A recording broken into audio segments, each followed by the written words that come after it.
El Señor esté con vosotros. Y con tu espíritu. Lectura del Santo Evangelio según San Lucas. Gloria a ti. En aquel tiempo vio Jesús a un publicano llamado Leví, sentado al mostrador de los impuestos, y le dijo: sígueme. Él, dejándolo todo, se levantó y lo siguió. Leví ofreció en su honor un gran banquete en su casa, y estaban a la mesa con ellos un gran número de publicanos y otros. Y murmuraban los fariseos y sus escribas, diciendo a los discípulos de Jesús: ¿cómo es que coméis y bebéis con publicanos y pecadores? Jesús les respondió: no necesitan médico los sanos, sino los enfermos. No he venido a llamar a los justos, sino a los pecadores que se conviertan. Palabra del Señor. Gloria a ti, Señor Jesús.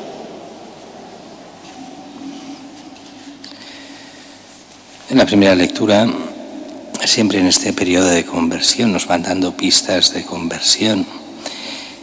Y esa primera lectura del libro de Isaías, que se refiere al culto y la gente que se queja del culto. O yo, que soy tan bueno y voy a la sinagoga, hoy diríamos, y voy a la iglesia y participo del culto. Y sin embargo las cosas me van mal. ¿Cómo es posible? Y Dios parece que no agradece este culto. Y es Dios mismo que se queja de ese culto, porque es un culto vacío. Cuando simplemente queremos solo agradar a Dios con algunos signos, nosotros diríamos hoy: bueno, yo voy a misa. Bien, está muy bien ir a misa, faltaría más. Yo me confieso cada día, está muy bien confesarse, faltaría más. Yo a lo mejor rezo el rosario, está muy bien rezar el rosario, faltaría más. Pero en tu vida, ¿la parte de Dios es solo esa? ¿O cómo tratas al prójimo? ¿Cómo tratas a aquel, si es que tienes empleado, a aquel empleado o empleados que tienes? ¿Cómo tratas al marido o a la mujer o a los hijos o a la familia? ¿Y cómo tratas a la gente que viene y que conoces? Y entonces, si realmente fuera de lo que es la iglesia vives peor que un pagano, porque explotas a la gente, la tratas mal,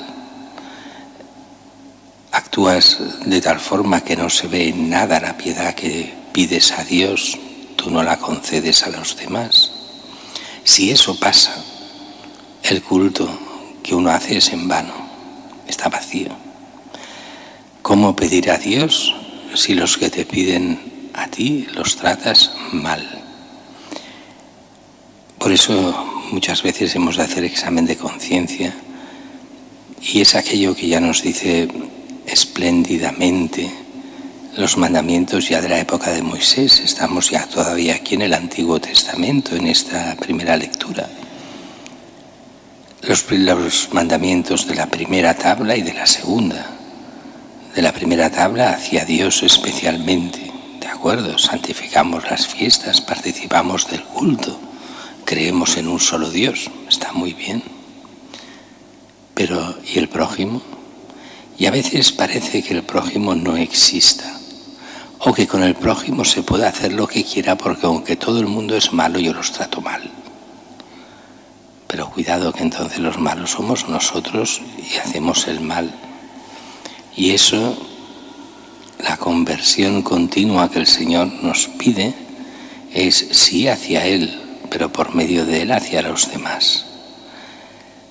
Claro, aquí estamos en un momento muy complicado y hay que ser, sí, astutos también, y hay que serlo. Pero astutos no quiere decir ser malos con los demás, sino simplemente ir con cuidado y no dejarse engañar, pero buscando el bien que Dios quiere para cada uno de nosotros, pero el bien que Dios quiere también para los demás. Por eso nos advierte bien en esta Cuaresma cómo lo hacemos, si es que lo hacemos. Mientras que el Evangelio de hoy, también en este estilo cuaresmal de conversión, va sobre los juicios que hacemos sobre nosotros mismos y sobre los demás. Jesús vio a este publicano llamado Leví. Recordemos que este Leví es el sobrenombre de Mateo, es San Mateo, este Leví, cobrador de impuestos para los romanos, así que oficialmente pecador público. Recordemos que en el mundo judío de aquella época y de la nuestra también había muchísimo nacionalismo, un nacionalismo a veces hasta malsano. Los nuestros son todos buenos, los otros son todos malos. Nosotros queremos políticamente lo que sea, los otros son los malos porque no quieren estar al servicio de Roma, que era la que manda en Israel, era ser pecador. Jesús nos ha de entender que no han entendido nada, no es eso el pecado. El pecado precisamente es el que va contra los mandamientos de Dios y es todo aquello que nos aleja de amar a Dios y al prójimo. Eso es el pecado. Todo aquello que nos aleja de entender que la creación es un don de Dios y que hay unas leyes propias en la creación de Dios y que hay unas leyes propias en el amor a los hermanos. Y por hermanos se entiende todo lo que es la humanidad, don de Dios, aunque nuestras obligaciones son para aquello que el Evangelio habla del prójimo, especialmente los más cercanos, porque es muy fácil amar a los lejanos. Lo difícil, porque no tienes trato, pues decir que los amas no tiene problema. El problema es a los cercanos, a los que te están cerca todo el día o ahora. Esos son mucho más complicados de amar y ahí nos pide el Señor. Este Leví, pecador público. Jesús va al mostrador donde están este cobrador de impuestos que estaban en la calle y le dice: sígueme. A ver, aquí hemos de decir que los evangelios son muy sintéticos y que seguramente Jesús ya era Leví, Mateo, ya era discípulo de Jesús. Un poco al estilo del que el mismo evangelio habla de Pedro, Santiago, Juan y Andrés. Cuando los llama, parece como si no los conociera, los llama, lo dejan todos, haré pescadores de hombres, y los siguen. San Juan nos lo explicará diciendo que ya conocían a Jesús, que Andrés y Juan ya habían sido discípulos de Juan Bautista, que Juan Bautista les presentó a Jesús, ese es el Cordero de Dios, que empezaron a seguir a Jesús y que esto, después de seguirlo un tiempo, es cuando viene Jesús y les dice que dejen las barcas, que dejen su familia, que vengan con él. Es de suponer que algo parecido pasa con Mateo, con Leví. Ya debía ser discípulo, ya lo debía conocer, y le dice que lo siga. Que lo siga quiere decir dejar el trabajo y ponerse a la secuela de Jesús del todo. O sea, ser apóstol, de hecho. Y dice que Leví ofrece en su honor un gran banquete en su casa. La alegría de dedicarse a Cristo. Leví, fama de rico. La gente a veces piensa, bueno, todos los apóstoles eran pobres, incultos. Nada de eso. Todos sabían leer y escribir. Los que sabemos, Pedro, Andrés, Santiago y Juan, económicamente están bien. Sus padres tienen negocio de pescado, tienen barcas, están bien económicamente. No son millonarios, pero no son miserables. Leví no es miserable ni mucho menos.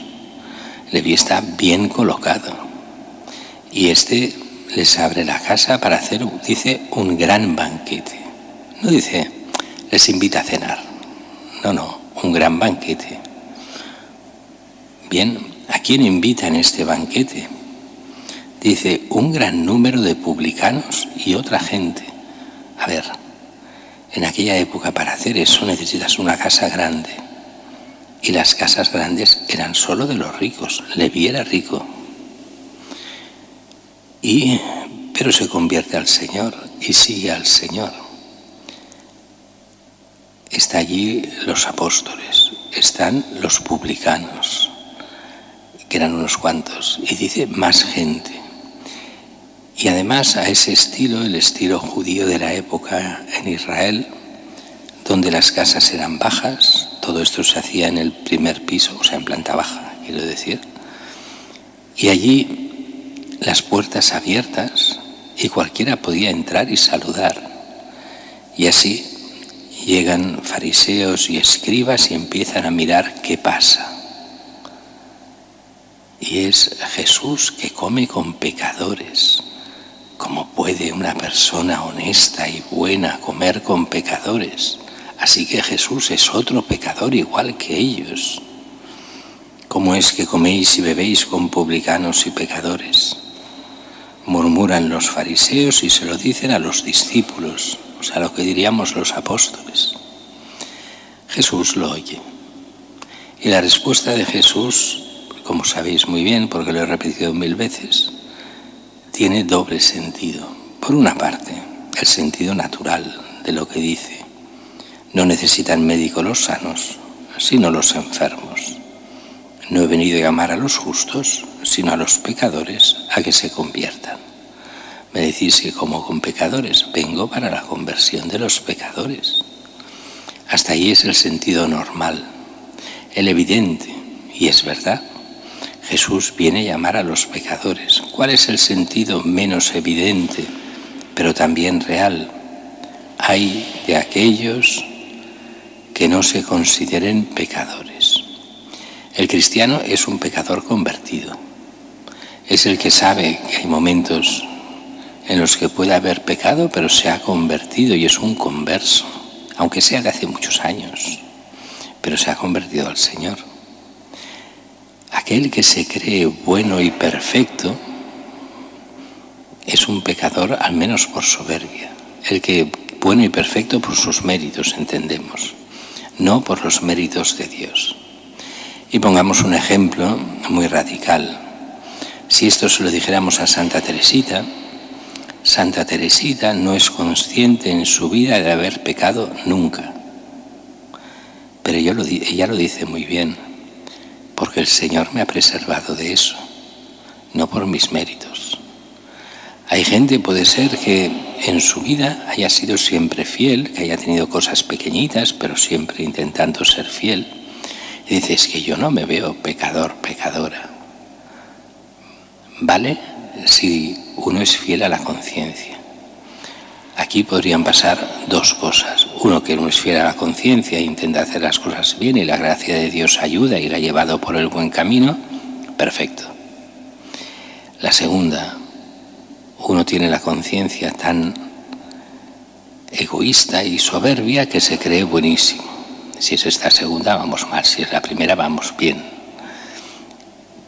Pero aquí el problema de estos es que si uno, un no cristiano, porque estos son no cristianos, son judíos, y en el cristiano igual, si se cree bueno de por sí y se cree capaz de juzgar y condenar a todos, como aquí los fariseos y escribas condenan a Jesús, para decir que ellos son los buenos, que se ha creído Jesús de hacer esto. Cuando nosotros vamos criticando a Dios y diciendo por qué Dios hace esto, y lo malo que es Dios, lo bueno que yo soy, entonces ahí hay la soberbia, esa soberbia que nos aparta de Dios. Y por eso aquí los fariseos nunca llegarán a convertirse. ¿Por qué no se pueden convertir? Porque no se creen pecadores, porque se creen los buenos que pueden juzgar y condenar a Dios, y con que ellos son los buenos. Y Dios, que es Jesús, es Dios, el Hijo de Dios, delante de ellos ni lo reconocen ni quieren reconocerlo, sino que solo quieren juzgarlo y condenarlo. No hay posibilidad para ellos de salvación. Es aquello que nos dirá más adelante el Evangelio. Es el pecado contra el Espíritu Santo. Aquel que confunde el bien con el mal y el mal con el bien, pero pontificando y creyéndose él el bueno, pudiendo condenar a todos los demás, incluso a los que hacen el bien, porque ellos se han hecho dioses. jamás se convertirán, porque su actitud impide la conversión. Es cierto que también se puede rezar por ellos, porque Dios puede tocar el corazón de cualquiera, pero qué difícil es llegar a la conversión en aquel donde el diablo se ha metido hasta el fondo y él se considera espléndidamente bueno, condenando a todos los demás. Es ese proceso de conversión que nos pide el Evangelio, buscar el amor de Dios, buscar a Cristo, darnos cuenta que Él lo único que quiere es nuestra conversión, para que llenándonos del amor de Dios lleguemos un día a la vida eterna.